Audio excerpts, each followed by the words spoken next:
Então, se levaram dois pneus. No KM341, né? KM341, caminhão carregado de pneu. Os indivíduos abordaram. O senhor tá carregado de televisão. O senhor tá carregado de televisão. Estouraram o caminhão?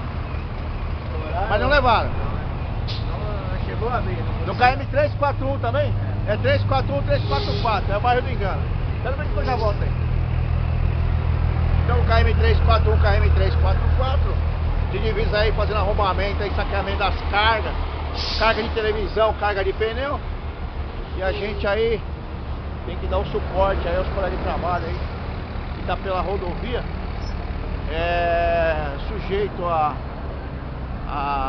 esse tipo de delito aí, que é a carga do motorista.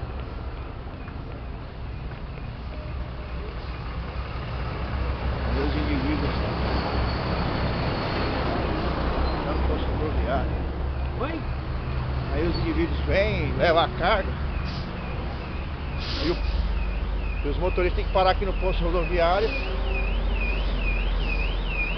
para fazer a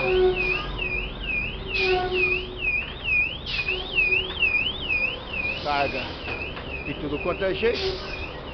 Que os indivíduos estouraram. E o motorista aí fica refém aí do crime aí, atrasando a entrega do caminhoneiro.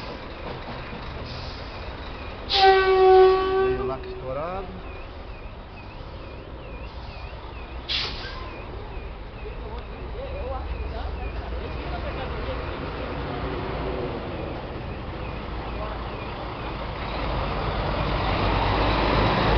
De roubo.